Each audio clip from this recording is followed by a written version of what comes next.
Monday Ramble.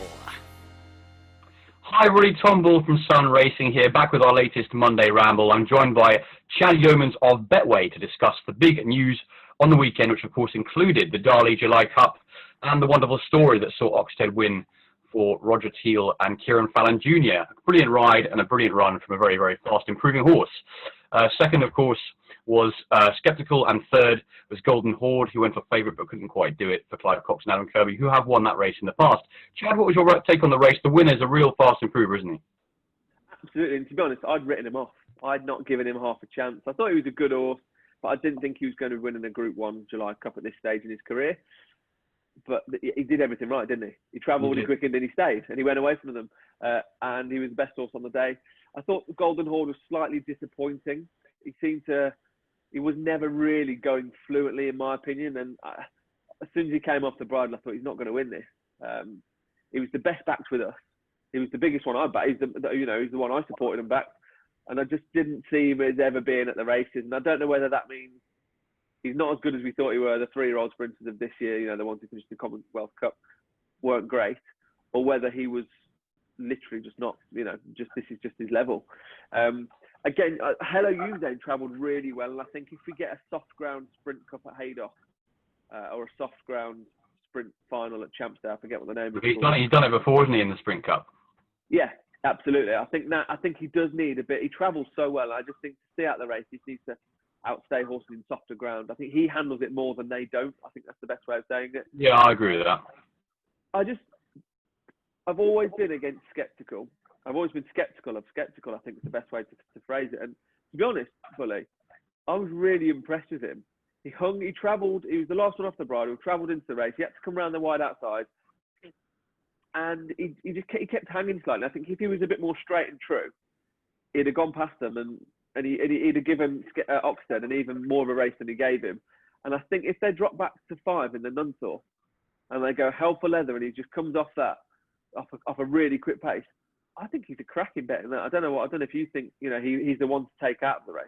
I think over 5 furlongs he's going to be winning everything. I agree. I think he's got serious pace, and I don't think 6 furlongs really suits him that well. So the fact that, as you say, he managed to get so close, and also after managed to get so close in the Diamond Jubilee, I think if he'd run in the King's Stand, he would have won the King's Stand. I think he probably would have beaten Batash, or at least he would have got close. I know that's a big thing to say, but he's very, very quick indeed. And for a horse who's a 5 furlong specialist, probably to get so close over 6 is no mean feat in these top races. I mean, very few horses can do that. So he's obviously got a huge amount of talent. I really like the way Oxted won. He won by length from the quarter, and he put some space between some good rivals. And he's obviously a sprinter going places. The one to take out for me, amazingly enough, was old boy Brando, who missed the break by 5 lengths and finished 6th. And if he hadn't missed the break, he might have won. I mean, and he's obviously gone very, very close in the race before.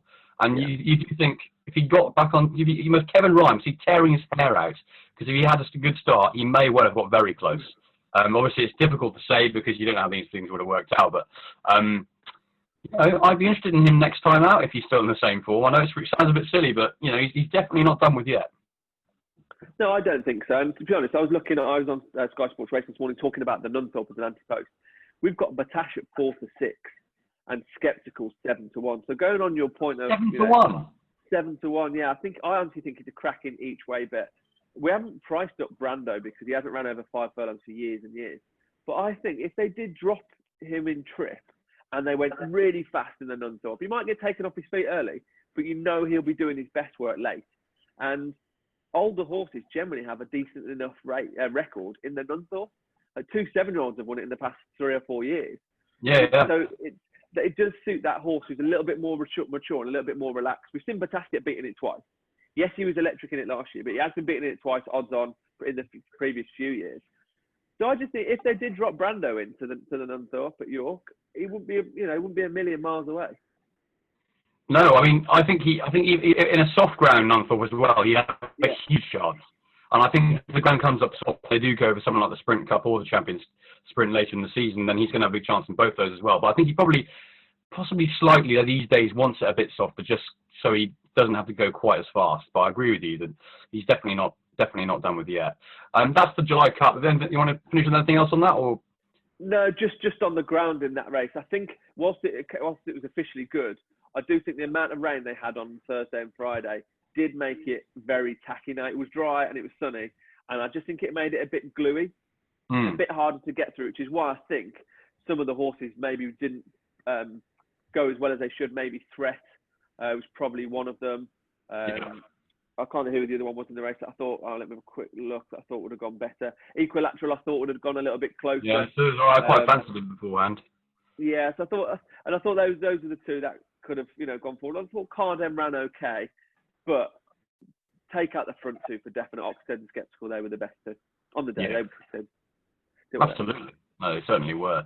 Moving on now to the Bunbury Cup, Bet365 Bunbury Cup, which saw the two, Mozarkyle won it with Sabuska in second, and those two, Mozarkyle rated 105, carrying 9.7, and Sabuska rated 102, carrying 9.4.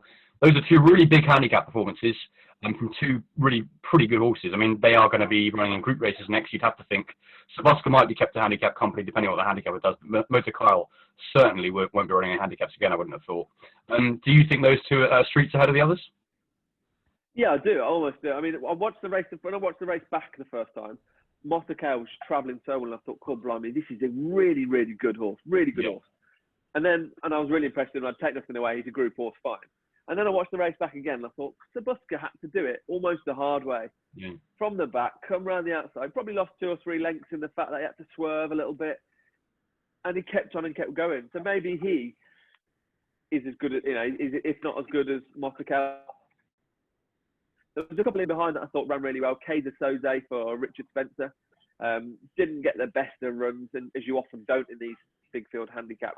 Yeah. But still stayed on and went through the line. And also Kimmy 5 for Joseph Chewett. This horse is still improving. He's only 5, but he's still improving. A bit of a late developer. You'll find him go somewhere in a Class 2 handicap over 7 furlongs in the next few weeks. And he'll be bang there. He'll be absolutely bang there. But he's got to go over 7 furlongs. He stays all 7. He stays on through the line. He just needs a little bit of luck. But the front to the top two were in my eyes, streets clear. Yeah, I agree. I think the top two were way too good. I think Sabuska and both of them have got really big futures. The way that Mozarkyle travelled, I think he's going to be a serious threat at group level now. And I agree with you about Kimmy 5 because he got absolutely no run at all. And if he had won, he would have gone much closer to the principal. He wouldn't have won, I don't think, but he would have got close. But Mozarkyle, very exciting horse.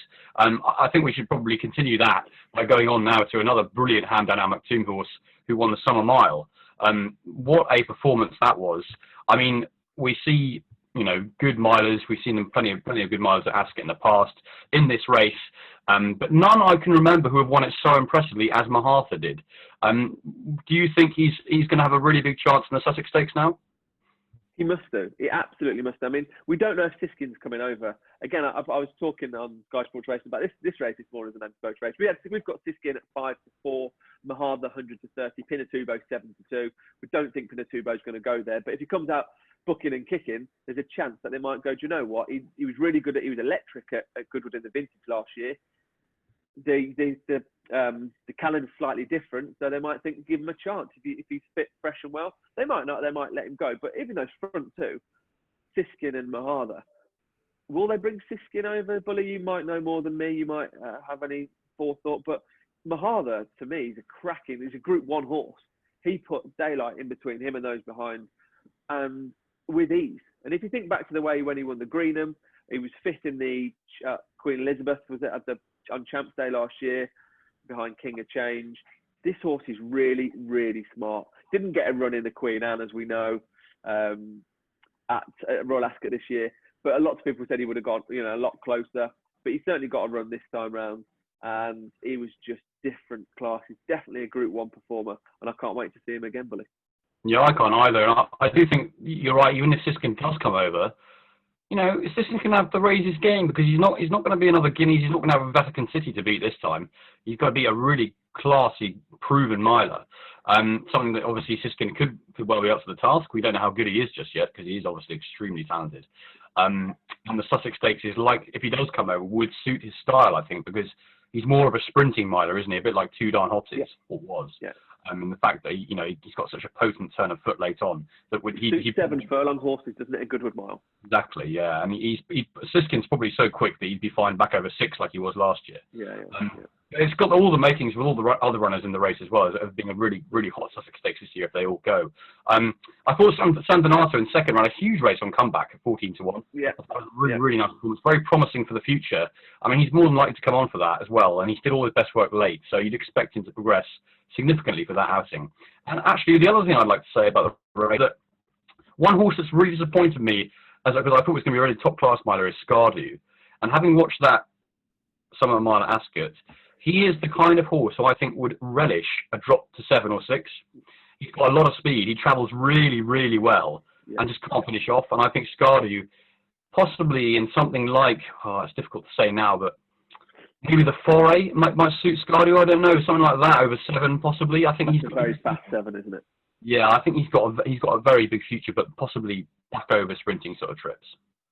I'd be interested to see one to take out the race. I thought Zaki ran really well for Michael Stout. I think Lewis Stewart rode him. I thought he was bang there. He's probably not up to this class, but he'll probably go to something like a Group 3 or a listed race at York. Is it the Duke of York or the Wall, something or other? Yeah, City York Stakes or something along that, something like that. And that could be tailor made for him. But I think he'll certainly win races. But Mahar, though, was just a different class. Yeah, he was a Group 1 horse in a Group 2 race, isn't he? And that really did show. Okay, great stuff, Chad. But lastly, let's just talk quickly about the Superlative Stakes, which was won by Master of the Seas for Godolphin, unbeaten now, won by 3 lengths. Can't knock it. Very impressive performance. I know you've got a price for him ahead of the Guineas.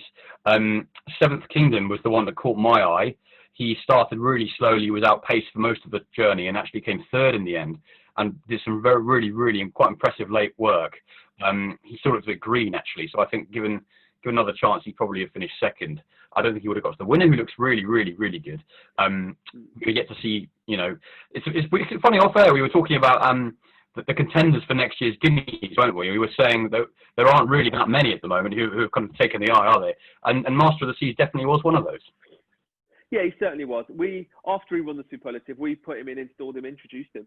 14-1 for the 2,000 Guineas. That got chopped up straight away. He was well backed, and he's into 11-1 favourite for the race now.